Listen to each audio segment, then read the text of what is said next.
nelja neitsik, kes ta oli seal nelja neitsik, kes ta üks kuuab kulda vööda, üks kuuab kulda vööda, teine niidub niidisukka, teine niidub niidisukka, kolmas kuuab kirju kinnas, kolmas kuuab kirju kinnas, neljas nutab noorta meesta, neljas nutab noorta meesta. Sauna ees, saunas pingil istuvad mehed. Nahk on neil kuum, aga väljas on juba jahedavõitu. On 21. sajand. Põhjamaa november, see on aeg, kui öö ja hämarus vajutavad üle kõgõkogo universumi oma tumeda ja hämara võrgu. Ja võrgu silmades on tähed või on midagi, mida me tajume tähtedena. Tajume kaunis kahemõõtmelise ruumina. Ja mõned tähed on heledamad ja vaikus venib üle ilma kõige nagu lõkkesuits. Üks meestest osutub taevasse. Orion, vaadake, 3 tähte sirges reas, see on Orioni vöö. Või on need 3 kuduvat neitsit või Freia või Frikk oma kedervarrega. Ja sealt algab lugu. Kõgõkogo on meie müütilise maailma peegeldus. Nii nagu on 3 heledat tähte Orioni vöös, nii on lauludes 3 kuduvat neitsit meie pärimuses või Skandinaavia ilmapuu Yggdrasili all istuvates nornides või Kreeka moirades. Atropos, Klotos, Lachesis.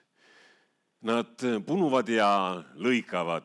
Saatuse lõnguja on alati kohal, kui maailmas sünnivad suured muutused.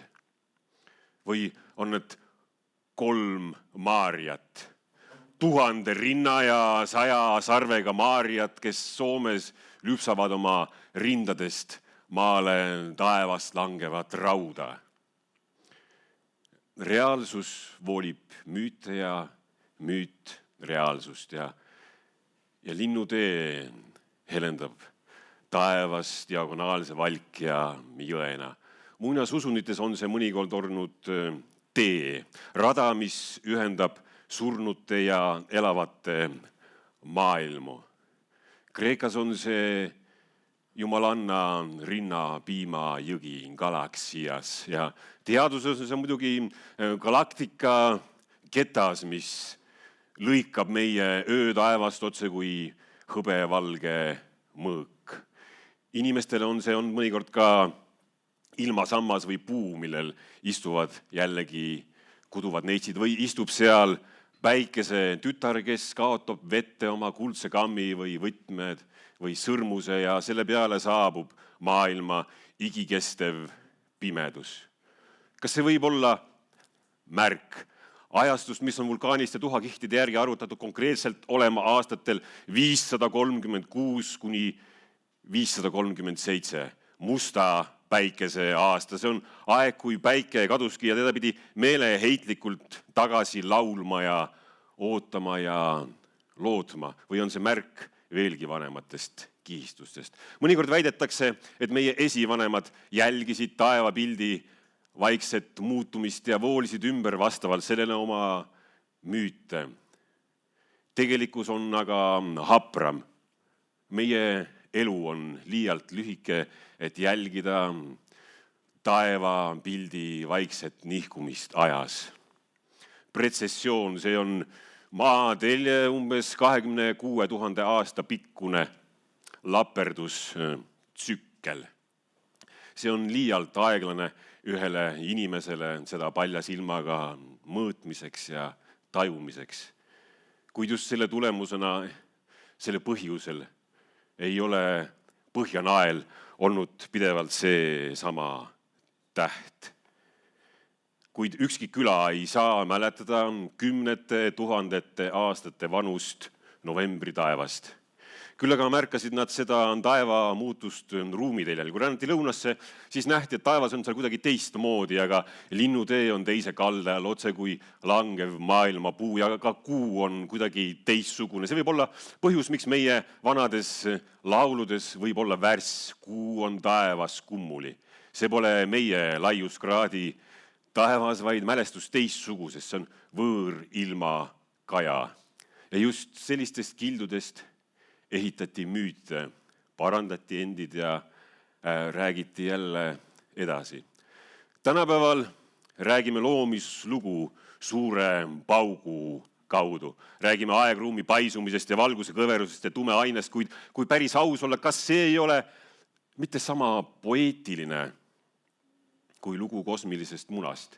Ja me teame, sest me loodame teadusele, mõõtmistele ja arvutamistele ja me usume, sellepärast et me vajame lugu, mis sisaldaks tervet universumi ja selle sündi.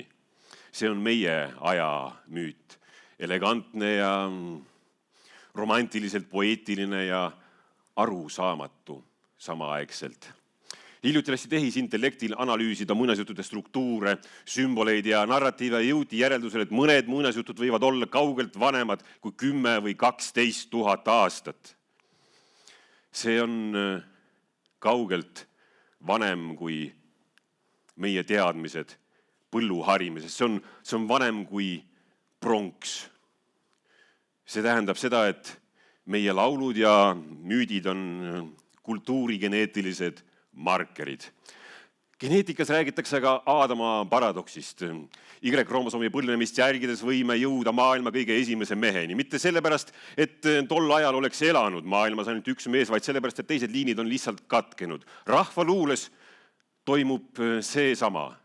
Mingid müüdid, sümbolid kaovad, teised aga jäävad. Muinaslood võivad teiseneda, muutuda, kuni nendest ei jää alles mitte ühtegi algmotiivi. Rahvalaul on aga konservatiivsem. Tema vorm ja struktuur ei luba nii suuri muutusi. Regilaulud võivad olla seega säilitanud märke ajastust, millest meil ei ole mitte mingit õrna aimugi. Müütilised regilaulud on meie kultuuri DNA. Tamula äärest hilisneoliitilistest kalmetest on leitud linnukujulisi ripatseid ja sookure tiivad on asetatud lapse kalmu tema kõrvale. Ja lindude ja munade kujutisi näeme ka Laadoga äärsetel kaljujoonistelt. Sellegipoolest meie kultuuri ja keele kandjad jõudsid ju siia märksa hiljem. Aga mitte midagi, mitte kunagi ei sünni mitte millestki. Me elame kultuuride sulatusahjus, temperatuur lihtsalt on pagana madal. Ja rahvakultuuri põhiomadusteks on elastsus ja kohanemine. On tähelepanuväärne, et suurtest ilmajõgedest räägitakse ka seal, kus suuri jõgesid ei ole. Ja ilma sammastest ja ilma puudest räägitakse ka seal, kus puid endid on vähedavõitu. Kus need jõed siis jooksma läksid ja kus aja või ruumi teljel kasvas maailma kõige esimene ilmapuu. Kas müütilises Põhjalas, kus muuhulgas lauldi ka suurest tammest, mis oma ladvas kasvatab mune ja kuldseid õunu. Põhjalas, kus tammede kasvupiir oli 100 ja 100 kilomeetreid lõunas ja kus kuldsest, maitsvast, maalasest, mõnusast õunast ei olnud mitte keegi veel mitte kunagi und näinudki. Või on see jälle see muutumine seoses taevapildi varieerumise ja pretsessiooniga? See tähendaks seda, et mõned nendest lugudest peaksid olema teada juba rohkem kui 6000 aastat tagasi. Ka Odüsseia kosmoloogilisi paralleele on püütud dateerida vastavalt pretsessioonile ehkki palju väiksemal ajaskaalal. Aga tõsi on, maakera telje nurga muutus on reaalne ja müüdid ja laulud on tõepoolest reaalselt palju vanemad kui ükski kirjakultuur, mida me teame. Ja ka rahvaste mälustruktuur ja seisab ja kogukondlik teadmine seisab alati kindlate sümbolite vundamendil. Aga need taevased neitsid muutuvad ja nendest saavad tavalised maarjad, 3 või 4. Sümbolid jäävad, ainult tähendused muutuvad.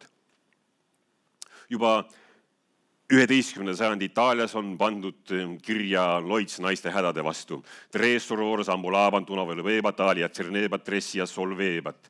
3 õde kõndisid või sama loits sajandeid ja sajandeid hiljem Rootsis, Jungfrun Maria, Kvinnarto. Neitsi Maarja ja 2 naist kõnnivad üle jõe.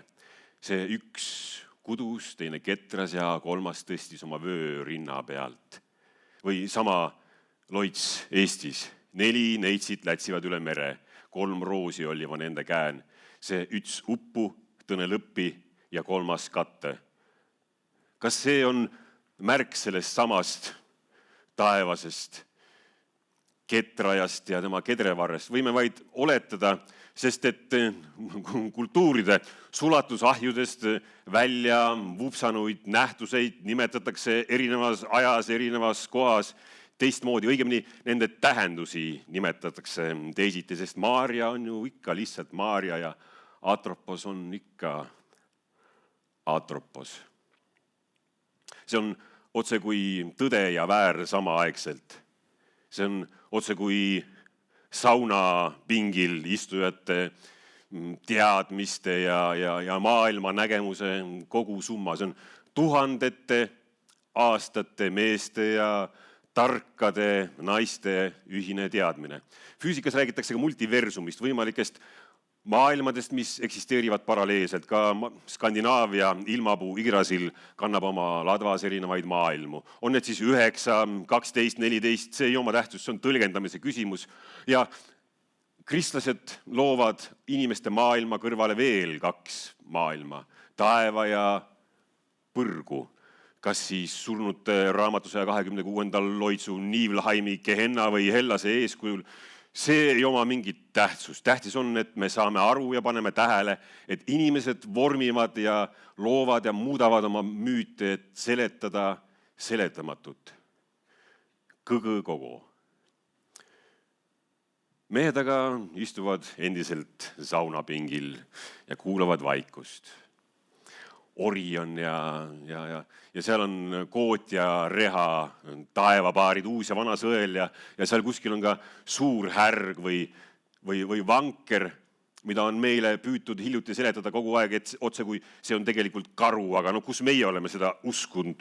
Ja seal on ka lindude tee, mis valab maale oma hõbevalget ja mehed laulavad. Sageli teadmata, mis või kes seal lauludes päriselt on, aga päriselt on pelgalt kujutelm. Sõnad on palju vanemad, kui me keegi aimatagi oskaks, aga laul mäletab. Üks meestest osutab jälle taevasse ja meenutab fraasi lapsepõlvest. Vaadake, valgus, see on ju nii pagana aeglane. Kui seal kuskil üleval oleks üks peegel, küllap me näeksime seal peeglis siis oma endi minevikku, meie lugu siin praegu minevikus. Võib-olla tõesti, aga igas ühes meist siin Põhjalas elab ka natuke seda maailma looja Laglet, kes tegi oma pesa siia samasse galaktika serva linnuteele ja seal tema kojas on säramas kuu ja päike paistab läbi põranda ja tähed need säravad läbi lae otse sängi. Kõgõ-kogo keskpaik ajas ja ruumis. Lasin Malagleve teie, lasin Malagleve teie, hakkasin anima ujuma, pikki merda, põigi merda, pikki merda, põigi merda, öövalula, kuvalula, öövalula, kuvalula, taeva tähte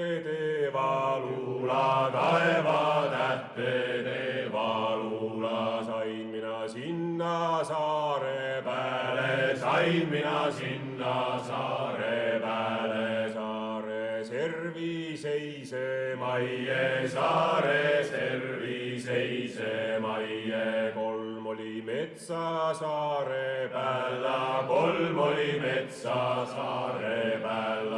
Üks oli kõrge kuusemetsa, üks oli kõrge kuusemetsa. Teine madal männimetsa, teine madal männimetsa.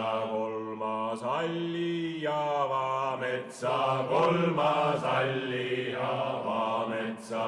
Kuused kuldada kuumavad, kuused kuldada kuumavad. Männid vaskeda valavad, männid vaskeda valavad. Avad aljasta hõbedat, avad aljasta hõbedat. Hakkasin haani arvamaie, hakkasin haani arvamaie.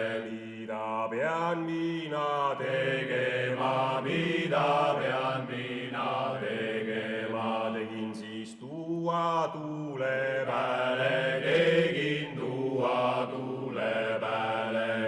Elu ilma ääre peale, elu ilma ääre peale. Sauna saare juure peale, sauna saare juure peale. Seest oli siidiga siutud, seest oli siidiga siutud. Katusse kalana asta, katusse kalana asta. Arjane sulgedesta, arjane sulgedesta. Riia poolt oli ristiline, Riia poolt oli ristiline. Narva poolt oli naastuline, Narva poolt oli naastuline. Kuu poolt oli kullakarva, Kuu poolt oli kullakarva. Päeva poolt oli pärlekarva, Päeva poolt oli pärlekarva. Emalta hõbeda karva, emalta hõbeda karva. Kuu mul paistab koojastaja, kuu mul paistab koojastaja. Päeva alta aknasta, päeva alta aknasta. Tähed sängi ees säravad, tähed sängi ees säravad. Kui tuleb päeva